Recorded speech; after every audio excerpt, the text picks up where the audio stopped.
Et numéro 1, c'est une mentalité qui consiste à nous reprogrammer au profit intelligent. Est-ce que tu peux dire, c'est une mentalité qui consiste à nous reprogrammer au profit intelligent, au détriment de ce qui nous absorbe nos finances. C'est-à-dire, j'explique. Cette première définition veut dire simplement ceci. Acquérir l'intelligence de l'investissement, c'est une mentalité biblique que Dieu envoie pour te refaçonner à désormais, dans tout acte d'investissement, à prioriser ce qui te donne un profit au détriment de ce qui te prend. C'est une mentalité, c'est un mindset. Parce que le problème de l'Église, ce n'est pas que Dieu ne bénit pas. Ils ne savent pas comment créer des richesses. Pour la plupart. Mais ça, c'est un piège. Ne pas avoir la mentalité de l'investissement. Parce que dans cette mentalité, c'est-à-dire quoi?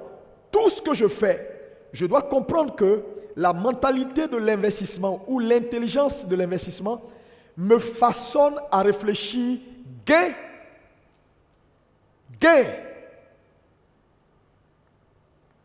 au détriment de perte.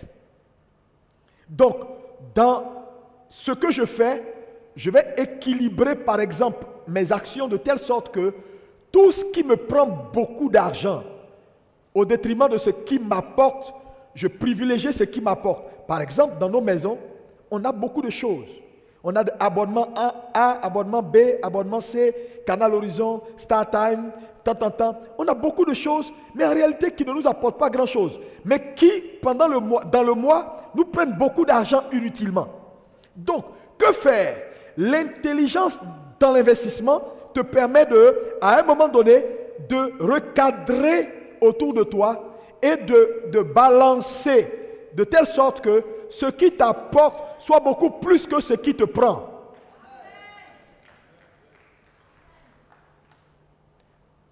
C'est un mindset. Deuxième chose. Lis-moi Genèse 26, versets 12 à 13. Genèse 26, verset 12. Isaac sema dans ce pays. Isaac sema dans ce pays. Et il recueillit cette année le centuple. Et il recueillit cette année le centuple. Ça veut dire, Isaac avait la mentalité de l'intelligence dans l'investissement. Il a semé et il a récolté la même année au centuple. Donc, il avait une mentalité de profit. Donc, l'intelligence financière te donne la mentalité de profit. Une approche de profit. Deuxième chose, l'intelligence financière ou l'intelligence de l'investissement, c'est la science de la croissance et du gain dans les affaires. Ça veut dire, en tout ce que Dieu te donne ou met à ta disposition, tu dois développer le sens de la croissance. Et quand vous regardez la Bible, quand Dieu met l'homme dans le jardin, réflexe numéro 1, multiplier. Donc, il a dit, soyez féconds. D'abord, la fécondité. On commence avec la fécondité, le fruit. Mais on ne reste pas avec le fruit. Parce que du fruit, il dit, soyez féconds, multipliez, remplissez, assujettissez et dominez. Le mot dominer ici, pour dire, dans tes activités, tu peux commencer avec le fruit. Mais ne garde pas et ne reste pas avec le fruit. À un moment donné, multiplie le fruit. Assujetti veut dire étale le fruit. Dominer veut dire domine maintenant le marché avec ton produit. Donc, Dieu a donc dans sa parole une intelligence dans l'investissement. Si l'Église ne grandit pas pour comprendre qu'elle doit élever son niveau, frère, pour avoir des réflexes nouveaux, on n'a pas encore commencé notre voyage vers la création de richesses réellement. Troisième chose qui représente l'intelligence de l'investissement, c'est une mentalité qui nous éduque à prioriser dans nos affaires ce qui gagne en valeur au détriment de ce qui est déprécié en valeur. Ça veut dire, si par exemple, tu as des choix à faire entre investir dans un business de taxi ou investir dans un business d'immobilier, l'intelligence de l'investissement, tout de suite, t'a formaté. Tu as regardé dans ce que je suis sur le point de faire. En valeur, est-ce que ces choses-là, avec le temps, elles augmentent en valeur ou elles diminuent en valeur? Donc, mon choix est clair. Je vais vers l'immobilier au lieu d'aller vers, par exemple, le transport. Parce que les voitures se déprécient au fur et à mesure que le temps passe. Alors que l'immobilier gagne en valeur avec le temps qui passe. Est-ce que quelqu'un peut me dire amen?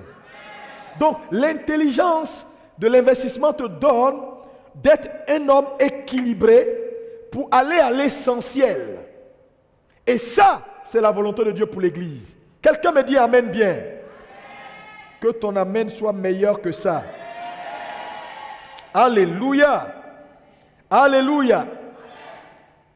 Lis-moi Luc 19, verset 13. Luc 19, verset 13. J'espère que tu es béni. Hein? Luc 19, verset 13. Allez-y. Il appela 10 de ses serviteurs. Oui. Il leur donna 10 000. Et leur dit, faites-les valoir jusqu'à ce que je revienne.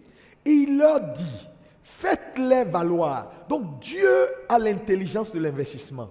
Quand Dieu te donne quelque chose, réflexe numéro 1 du Créateur, il faut faire valoir. Il faut faire valoir. Dis à ton frère, fais valoir. Encore plus fort.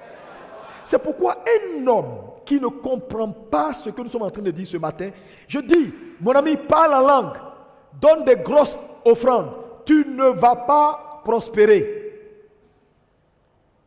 Parce que Dieu a une pensée que nous devons adopter. Si nous voulons voir nos vies transformées, il dit, il a donné des mines et il dit, faites-les valoir.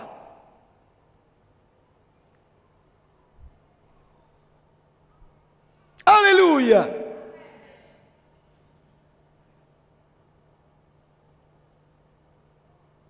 Pour Ramaka. Quatrième élément important ici. L'intelligence de l'investissement est une mentalité qui nous façonne à penser multiplication en valeur et en numérique. C'est-à-dire, tout ce que Dieu met dans nos mains, on a la mentalité de la multiplication. Ça veut dire, quelqu'un qui a l'intelligence de l'investissement, lui ne voit que le gain. Comment il va multiplier? Comment il va accroître? C'est pourquoi lorsque le maître est revenu, quand il a appelé les personnes à qui il a remis les talents, il a félicité ceux qui ont multiplié leurs talents, mais il a maudit la personne qui a gardé le talent. Ça veut dire quoi? Tout investissement que Dieu fait dans ta vie, qu'importe l'investissement, tu dois comprendre qu'avoir l'intelligence de l'investissement, c'est toujours, il faut que la chose passe du A à plus. Dieu ne reviendra pas pour prendre ce qu'il t'a donné, mais pour prendre ce qu'il t'a donné et le plus que tu as multiplié. C'est pourquoi je te souhaite de multiplier ce matin au nom de Jésus. Dans ta vie intellectuelle, dans ta pensée, dans tes innovations, dans tes idées, je te souhaite la multiplication au nom de Jésus. Alléluia. Makarabos. In the name of Jesus. Cinquième. C'est ça? Cinquièmement, c'est une mentalité. L'intelligence de l'investissement est une mentalité qui a pour objectif de nous envoyer à un niveau où nous donnons la priorité non pas au travail qu'on fait, mais au travail que notre argent fait pour nous. Je m'explique. Toute personne qui croit dans l'intelligence financière doit arriver à un niveau où, très tôt, il planifie. Je ne peux pas travailler toute ma vie. Il faut que dans 20 ans, dans 10 ans, mon argent commence à travailler pour moi afin que rapidement j'aille à une retraite pour mieux vivre. Parce que je vais vous dire, le travail épuise et détruit. Si tu n'as pas l'intelligence financière, tu vas travailler jusqu'à 50 ans, 60 ans. Il y a des gens, 60 ans, 70 ans, tu travailles. Et c'est des petits gars qu'on met comme directeur parce qu'il a un PhD. Tu vas venir crier sur toi au bureau, un gars qui a l'âge de tes enfants. Et tu es là à 4 heures du matin, tu vas te lever à 60 ans où tu dois être en train de te reposer. Frère, mais quand il n'y a pas de l'intelligence dans l'investissement, on ne planifie pas pour dire non, je ne peux pas travailler toute ma vie. Dieu ne vous a pas designé pour travailler toute votre vie. Frère, il y a un moment pour semer, il y a un moment pour moissonner. Il y a un moment où, à 55 ans, 60 ans, mon ami, tu as décroché avec salaire. Tu es assis et puis ton travail, ton argent travaille pour toi. Quelqu'un me dit amen dans la salle là. Tu vas même vivre longtemps. Mais regardez les païens. La Bible dit que sur ces choses-là, ils sont même plus sages que nous. Vous allez voir un homme, un païen, déjà jeune homme à 30 ans, il commence à réfléchir. Parce que quand les gens ont 30 ans, 35 ans, 40 ans, ils pensent qu'ils ont encore le temps. Quel temps tu as? Il faut commencer à réfléchir. Les enfants sont en train de grandir. Regardez les païens. Quand vous voyez, ils ont 4, 5, 6 maisons là. Ce n'est pas pour rien. Hein? Ils ont maison à Miami, maison à Las Vegas, maison à New York, maison à Sydney. Ce n'est pas des maisons pour avoir des maisons. Chaque maison est thérapeutique. Ça veut dire quoi? Il construit une maison à Assini parce qu'il sait que là-bas c'est le bord de l'eau, il y a le chant des oiseaux, il fait une grosse villa. Quand il est stressé, c'est là-bas il va pour se reposer, pour déstresser. Quand il veut réfléchir speed, il va dans la maison qui est à New York parce que tout est designé pour qu'il réfléchisse très vite là-bas. Quand il a envie de faire autre chose, il va dans l'autre maison. Donc, chaque maison est thérapeutique. Chaque maison est designée pour l'aider à gagner de la vitesse. Ce n'est pas du luxe. Toi, tu veux réfléchir, c'est la même maison. Tu veux te reposer, c'est la même maison. Maison la même, c'est serré comme ça. Il n'y a pas place.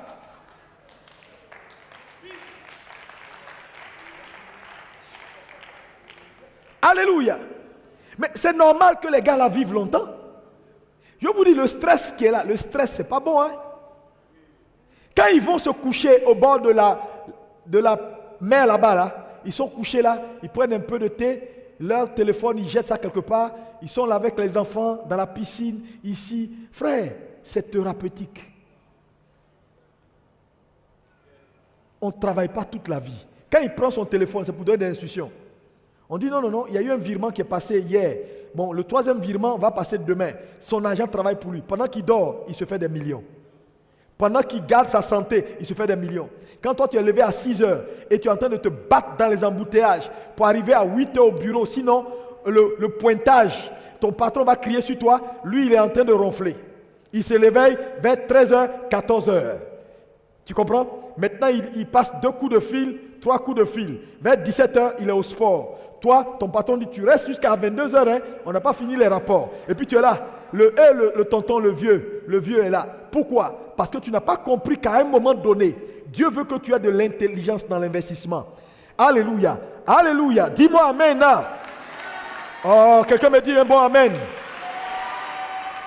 Je prophétise dans cette église, pour certains, 50 ans, ce sera bon. 55 ans, bon. 60 ans, tu ne peux plus travailler pour quelqu'un. Dis-moi amen. Que Dieu te prospère. Non. Quelqu'un va venir te donner des ordres à 60 ans.